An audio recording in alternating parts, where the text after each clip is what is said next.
This is ABC-7 Extra. Welcome to the special edition of ABC-7 Extra Sunday Edition. I'm Saul Saenz, and this is a special edition because we're coming to you from Hudspeth County.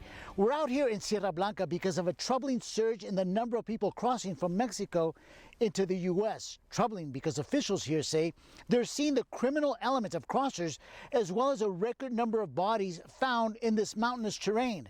And that record number is just the number of bodies reported, that they have no doubt these mountains are a cemetery where no one knows the exact number of bodies out here that have not been either seen or reported. To get an idea of what Hudspeth County is dealing with, I went directly to the source, the Office of Emergency Management Coordinator and County Administrator, Joanna McKenzie. There's a big difference. Yeah. You're not going out there and finding them. One or two were found, the rest were reported and retrieved. It's a very, very significant difference, which is why we're so concerned that there's more out there. Joanna McKenzie is the Hudspeth County Administrator. McKenzie is talking about the number of bodies of undocumented immigrants found in these mountains, which is considered the Customs and Border Protection Big Bend sector. According to Hudspeth County officials, before 2019, they were getting reports of between 2 to 3 bodies found a year. After 2020, they were getting reports of anywhere from 20 to 25 bodies every year. McKenzie and ranch owners believe these mountains are a cemetery holding many more bodies of migrants than the ones reported and found. See, that alone I can't wrap my head around. Yeah. The fact that there's a possibility. It's not a possibility, it is. Didn't I? Michael Sullivan owns a ranch just 9 miles away from the Rio Grande. He too has seen the sharp increase of undocumented immigrants passing through these mountains and knows about the ones that don't make it out alive. We stay in close touch with the Sheriff's Department up here in Hudspeth County. The dispatcher keeps her horses on my property, and they're always finding bodies. You're watching infrared video shot by CBP of a large apprehension of migrants crossing in nearby Culberson County. These are pictures of those same migrants wearing camouflage gear. According to McKenzie, the type of migrants crossing from Mexico into the U.S. has also changed. She says many are not asylum seekers. Many are committing crimes, cutting fences, destroying water tanks, stealing and setting property on fire. Have you ever had any damage to your property or to your neighbor's property? Not to mine, but some of my neighbors, their cabins, hunting cabins, and some of the cabins where some of the people that come down here only come down maybe once or twice, 3 to 4 times a year, and they've found their places ransacked. I mean, totally tore up. McKenzie tells me the Hudspeth County Jail is overpopulated with both migrants committing crimes as well as inmates from other counties. So much so, the county sheriff is looking to expand the jail. Sullivan admits one day he was forced to draw his weapon on migrants on his property before sunrise. Gentlemen come walking up out of nowhere, and it scared the bejesus out of me. And the first thing I did was grab a gun and drew down on them until I figured out what their intentions were. Come to find out, in the white barn where the horses stable, there was 3 more. Then there are migrants Border Patrol and Sheriff's deputies do reach in time. This female migrant was found in these mountains during last year's record-breaking cold snap. She survived but needed medical attention. Her fingers had to be amputated due to extended exposure to the freezing elements. Resources to retrieve the rising number of bodies found in these mountains, medical attention to migrants who need it, plus housing a surge in undocumented immigrants committing crimes in the county jail is putting a strain on the Hudspeth County budget. It is also stretching manpower thin. ABC-7 Extra asked Joanna McKenzie to break down the impact all this is having on Hudspeth County. First of all, thank you so much for taking the time to talk to us so we can obviously inform El Paso what's going on in Hudspeth County. Certainly. Let's talk about that. Tell me how bad the migrant situation has gotten here in Hudspeth County. So it's significantly increased, and I want to clarify the difference also between a migrant and what we're seeing. Migrants are people who typically are displaced from their countries due to natural disaster, economy, and moving up to improve their lives. Then we have asylum seekers, who are also trying to leave for a better life due typically to criminal activity and threats of life. Then we have the criminal activity. Those are the undocumented migrants, the illegal individuals coming. That's what we're dealing with, is the latter. We're dealing with the criminal element, the illegal individuals who are trafficking, whether it be humans, guns, weapons, or drugs. We're a small county. We are not seeing the individuals coming here. We're not seeing the families who are giving themselves up to seek asylum to improve their lives. And I want to make that really clear. El Paso sees that, being a large port of entry, and you've got the shelters and you have the systems in place, which is needed and part of humanitarian efforts, right? That is not what we see. There is some smuggling of persons that go through, significant amount of smugglings of persons that go through I-10 and different, high traffic roads. What we are seeing, and what's really, really impacting the community negatively, are the people that are crossing with, quote unquote, coyotes, coming across the border illegally. So, in the past, people used to come, I grew up here, working, doing better, and we would help them. We would give them a ride. It was not a problem. As of a year and a half ago, we wear guns all the time. We are concerned for safety. Ranchers find weapons on their property. They find drugs on their property. Fences are cut. Water lines are cut. Homes are destroyed. This never, if it did, it was very rare and everybody knew about it. This now is happening on a daily basis. On a daily basis? Daily basis. Tell me what the typical type of crime that you're seeing, or the one that is most prevalent. Most prevalent would be obviously the trespassing, right? Going, there's two areas, but one significant area for us is they'll cross the river and then come up through mountains, where they're told, oh, it's a 3 or 4 hour hike. This is 15, 19 miles of strenuous hiking in high desert area terrain. It's difficult for the seasoned outdoorsman, not to mention, somebody who's just crossing. The big issue is fences being cut. And what happens with that is cattle get loose. They get out on the highway. They mix in with other places. So it turns into a danger, not just for the cattle, but for people on I-10, that might hit one. It also is negatively impacting ranchers who lose their cattle, who already are suffering because of record drought that we've had. They've had to sell off a lot of cattle because of that, and now compounded with these individuals cutting fences. You can't keep up with thousands of miles of fences. You find it later on, or you find it days later. Water here in West Texas is precious. We have, our resources are limited in Hudspeth County. So, in one day I had a rancher call me and they lost 20,000 gallons in a day because they cut a pipe. Right next to that pipe was a tank that was open that had water in it.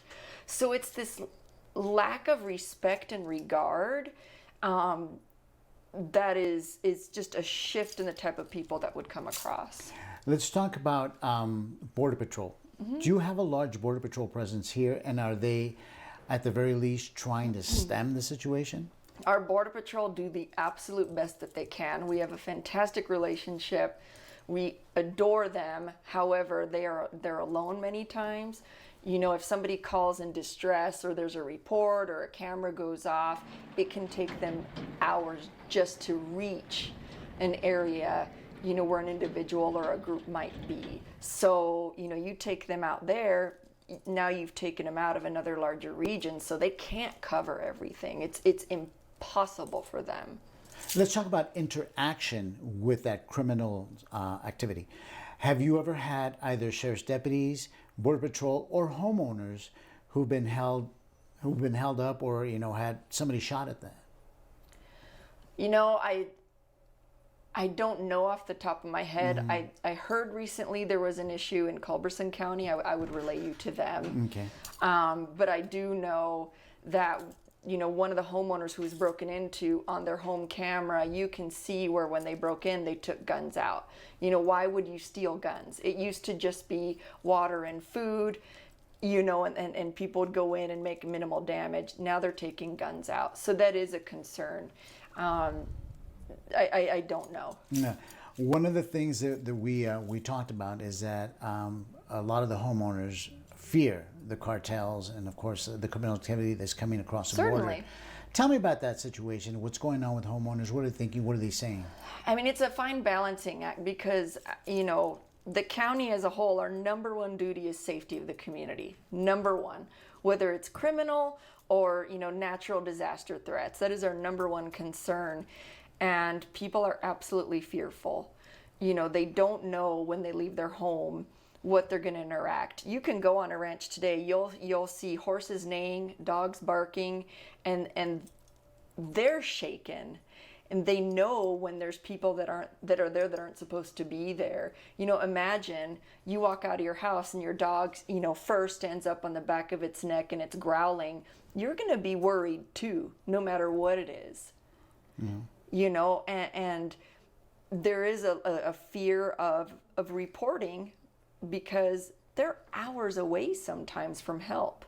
They don't always have service. Many of our ranchers have satellite phones. How are you going to call 911?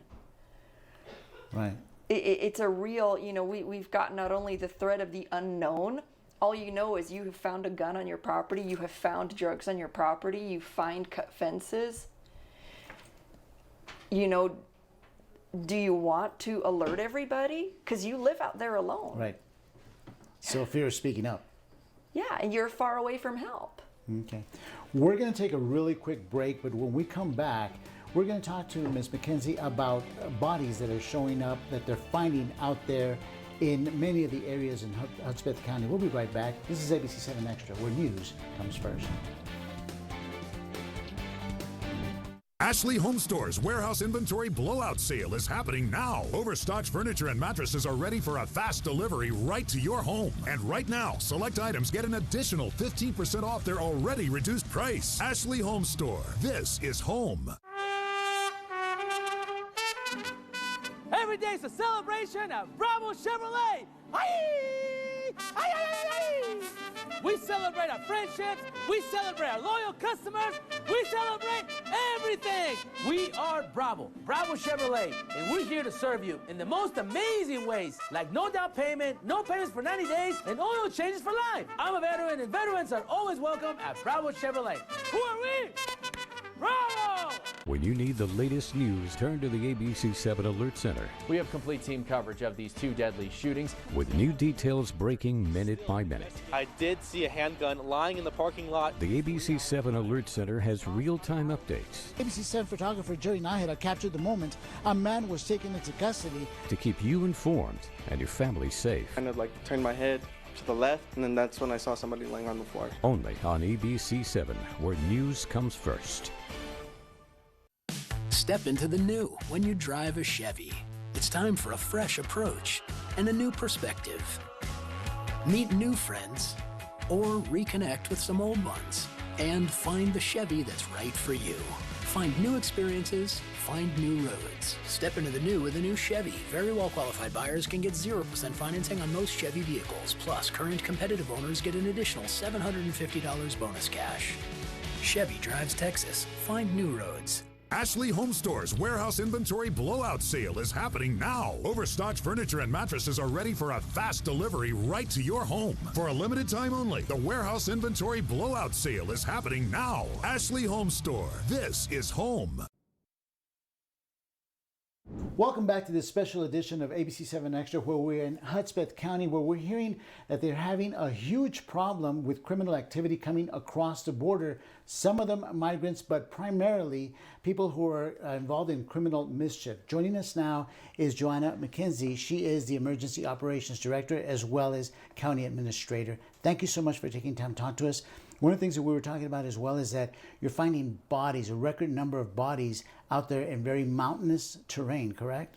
Yes. So law enforcement is, they're the ones that are dealing with this, that are catching the brunt of all of it.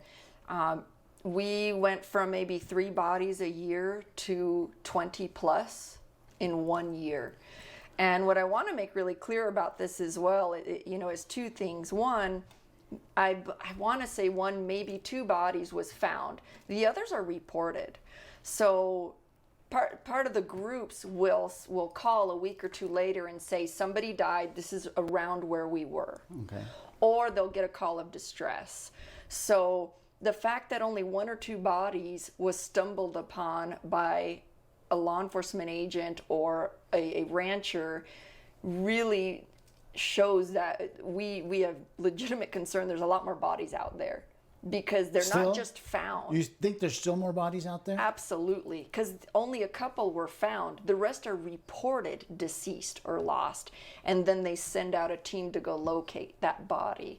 So, you know, who's going to give up how many bodies, because there's a fear of, now you know where our track is, now you know where our coyote is. So there's absolutely bodies out there. Without a doubt, there are bodies we haven't found that, you know, maybe coyotes have gotten to, you know, animals and other wildlife out. Yeah. What is the national background of some of the bodies that have been found? Are they usually from South America, or?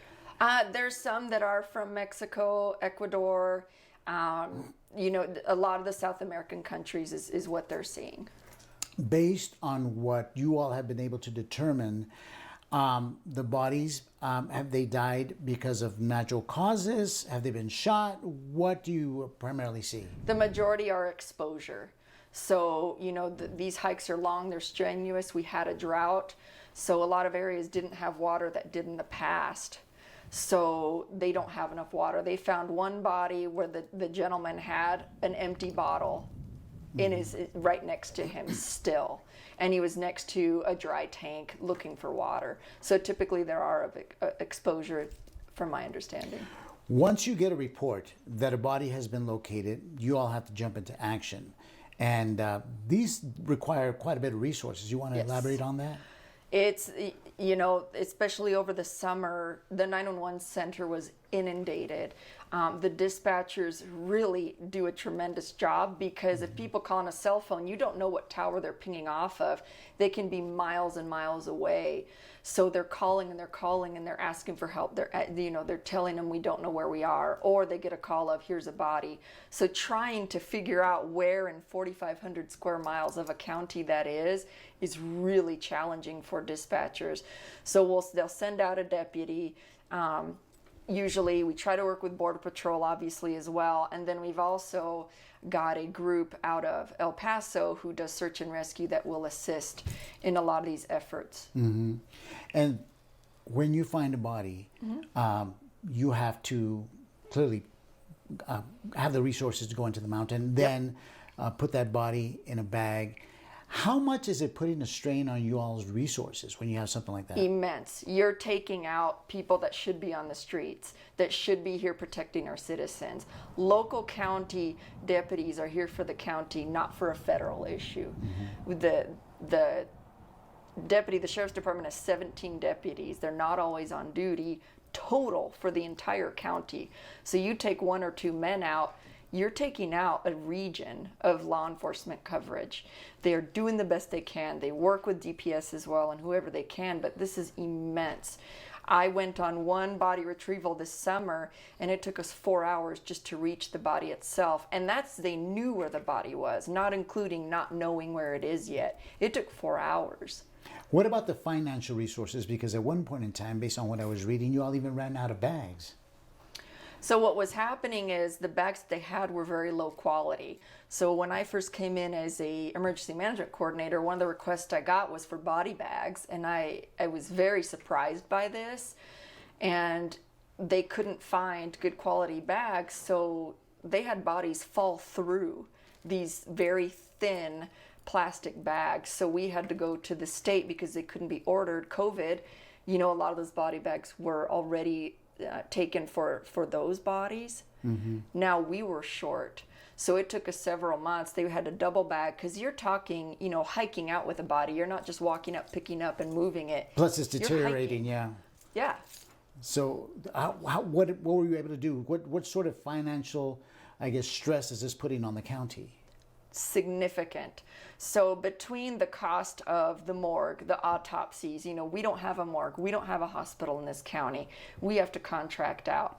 Who we were contracted out to mid-year quit taking our phone calls, refused to pick up bodies. So we had to scramble and find another to come pick up the body, take it, you know. So there's that. There's trying to identify the body, contact that country, try to find family. I mean, the resources are immense. It costs money. Yeah, it costs money. So when we've got people who have done, who have committed crimes locally that are caught, so, you know, the breaking and entering, the destruction of property, when they go to the jail, we also now are responsible for their medical care.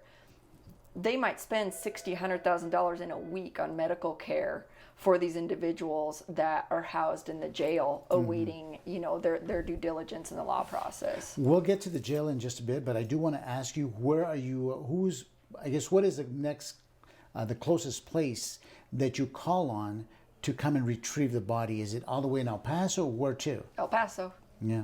So they have to drive all the way out here Yes. to come and retrieve those bodies? Yes. And that's at a cost as well? Absolutely. Is that on a county tab? Absolutely. How much is more or less per body? My understanding, minimally $5,000 for everything.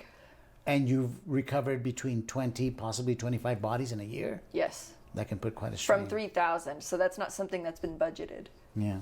What do you mean from 3,000? Or I'm sorry, from 3 bodies. Oh, from 3 bodies. Yeah. Ah, got it. Okay. Big difference. Yes, it is. All right, we're going to take another quick break. When we come back, we're going to talk to Ms. McKenzie about the jail. Apparently, it's overpopulated. We're going to try to find out why. We'll be right back. COVID is surging. Hospitals are full. People are really sick. Get tested. Get vaccinated. Get boosted. Please help our healthcare workers. VaccineNM.org. Think premium can't be capable? Think again.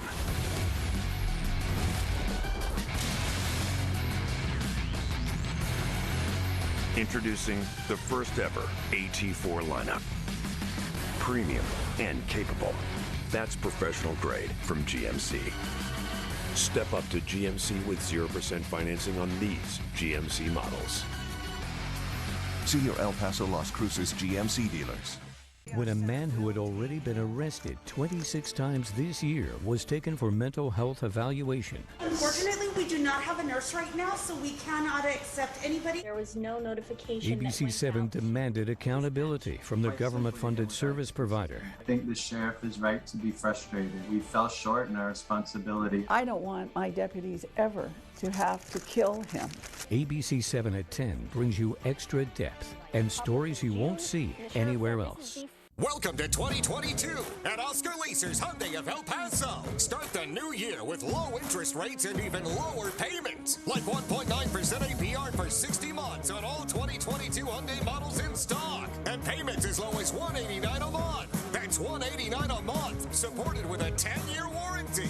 Or sign and drive a new Elantra, Sonata, Kona, Tucson, or Santa Fe with 0 due at signing. 2022 is here at Oscar Leasers Hyundai of El Paso.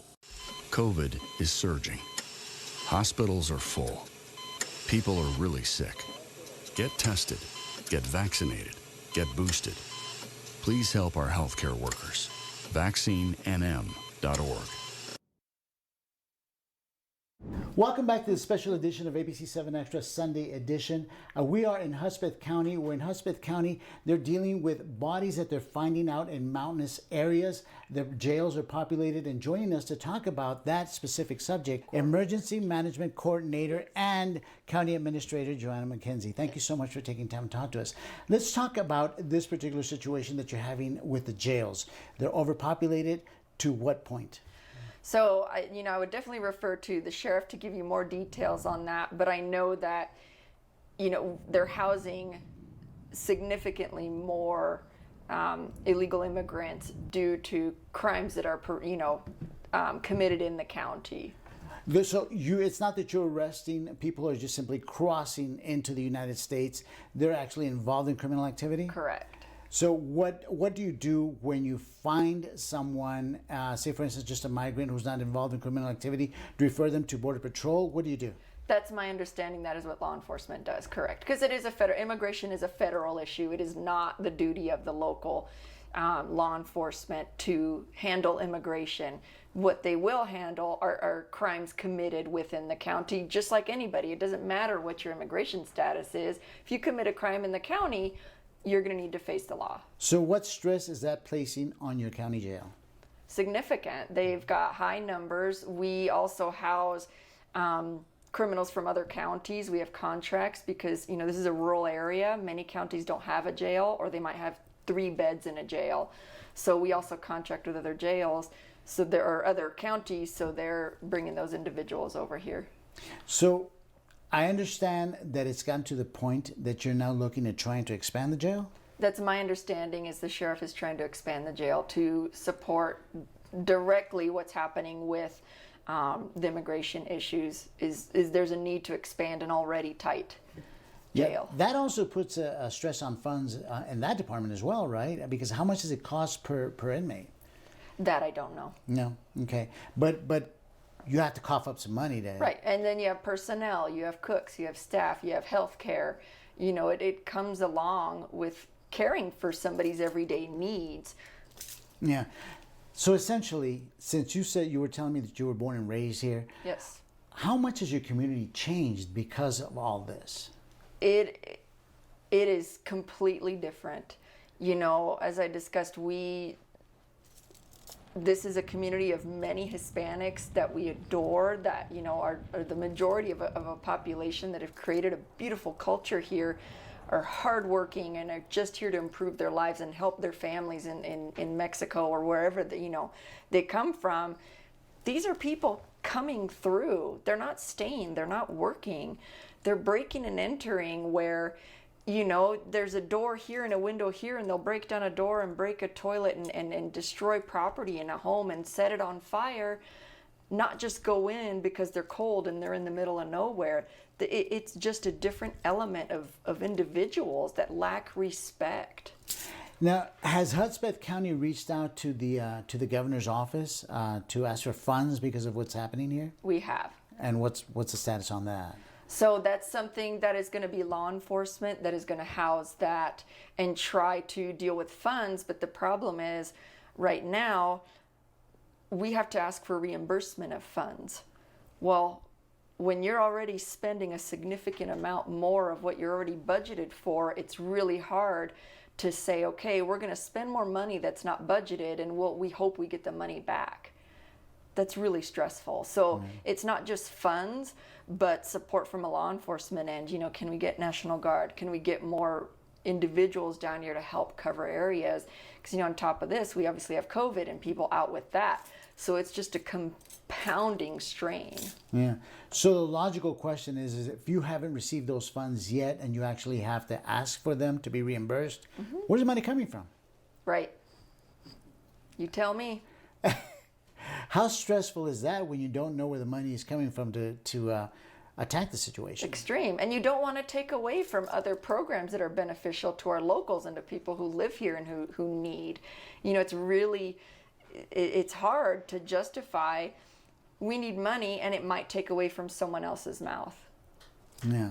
How do you justify that? Well, I don't know. How do you justify that? How is it that you come up with the money? How is it that you're able to pay for all these services? And when you, obviously it's affecting your budget. Right. How? We don't know.